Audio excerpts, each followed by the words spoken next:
Siku ya mwisho alifunga mapema mlango wake wa kazini akidai kuwa ametolewa out, kwa hiyo anaenda out. Baada ya hapo hakuweza kuonekana kazini na simu zake zilikuwa zinapigwa hazipokelewi. Ni sehemu ya baadhi ya maneno ya majirani, sehemu ya biashara aliyokuwa akifanya kazi Edna Chaula, wakizungumza wakati wa mazishi ambapo mamia ya waombolezaji wamejitokeza kumzika binti huyo mwenye umri wa miaka 23, mkazi wa mtaa wa Kihesa, halmashauri ya mji wa Njombe, aliyekutwa amefariki dunia ndani ya chumba chake baada ya kukosa hewa kutokana na kupaliwa na chakula. Wakizungumza wakati wa mazishi katika makaburi ya Kilimani, baadhi ya waombolezaji akiwemo Erasto Komba na Rose Sanaha wanasema kifo cha Edna kimewasikitisha kwa kuwa wengi hawakujua anapoishi, lakini licha ya kumtafuta kwenye simu yake takriban siku 5 hakuweza kupokea mpaka simu ilipozima na kuja kugundulika kuwa amefariki. Mwenyekiti wa maafa mtaa wa National Housing Kipson Tweve ametoa wito kwa wananchi majirani kuwa karibu na kujuliana hali mara kwa mara, kwa kuwa jambo hilo husaidia pia kufahamu mapema usalama. Kamanda wa polisi mkoa wa Njombe, kamishna msaidizi Mahmud Banga, alithibitisha kifo hicho, ambapo amesema tukio hilo limegundulika Agosti 23 mwaka huu majira ya mchana katika mtaa huo. Amekutwa amefia ndani ni zaidi ya siku 4 au 5. Sio kwamba ameuawa, kwa sababu mlango ulikuwa umefungwa na ulivunjwa chini ya uongozi wa serikali ya mtaa. Pia mule ndani kulikutwa na pombe kali maarufu kama visungura, amesema Kamanda Banga.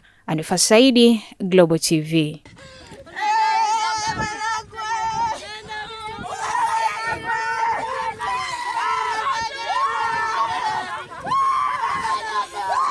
Nilifahamu Edna kupitia biashara zake na tukawa kama marafiki, tulishazoeana. Na kifo chake kimetushtua sana baada ya kupata taarifa juzi Jumapili usiku. Nilipigiwa simu nikaambiwa kwamba huyu dada amefariki, lakini siku za nyuma toka Jumamosi iliyopita, achana na ya juzi, ile iliyopita kwa mara ya mwisho alionekana eneo la kazini na alisikia alifunga mlango mapema tu akidai kwamba ametolewa out, anaenda out. Baada ya hapo hakuweza kuonekana kazini, na siku ya Jumapili simu zake zilikuwa napigwa zipokelewi. Hata Jumatatu pia, Jumanne mpaka kufika Jumatano, mpaka kufika siku ya Alhamisi simu zake zilikuwa hazipatikani kabisa. Jirani yangu katika ofisi tunayofanya nayo biashara, pia kiukweli pana kama wiki moja na kitu hatujamuona, kama siku 3 tukajaribu kumpigia simu zake akawa hapokei. Sasa ilikuwa ni ngumu kidogo kugundua kama huyu mtu hapokei simu kwa sababu gani. Tukajua labda kwa sababu atakuwa busy na mambo yake, haji ofisini, ni mara nyingi huwa anatokea kidogo. Lakini pia ninachopenda kusisitiza ni kwamba nyumba tunazoishi za kupanga tujaribu kuishi na majirani vizuri na wenzetu vizuri, kwa sababu laiti angekuwa ana mtu anayeishi naye kwenye nyumba jirani, laiti hata siku ya kwanza siku ya pili angeweza hata kugongea mlango, mbona mwenzetu ni ngumu, haonekani, imetokea nini, ingekuwa ni rahisi zaidi kuliko hii ya kukata wiki ndio unakuja kugundua baada kwamba mtu amefariki. Baada pale alipokuwa anaishi marehemu katika mtaa wa Kihesa, wapangaji wenzie kuna muda wa siku kama 4 hivi walipoona kimya hapatikani na kulikuwa na dalili fulani ya harufu inayotokea chumbani kwake, inaonekana marehemu siku 4 kabla alipoingia kulala chumbani ikawa ndio moja kwa moja. Kwa hiyo hatuna maelezo zaidi nini kilipelekea mauti, lakini majirani wameshtukia harufu na kuja kuita uongozi wa mtaa wa Kihesa.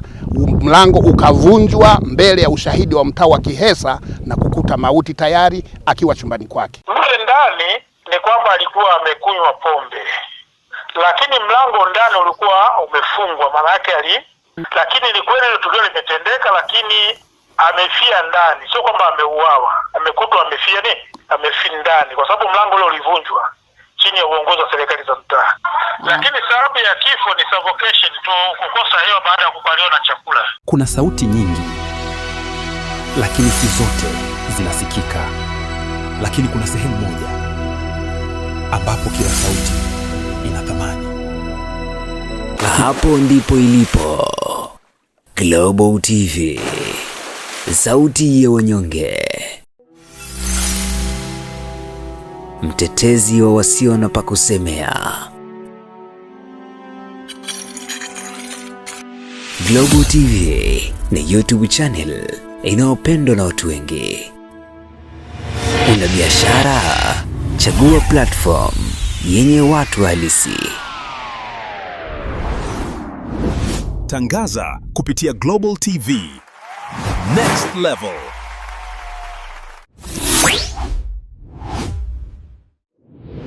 Chukua hatua sasa.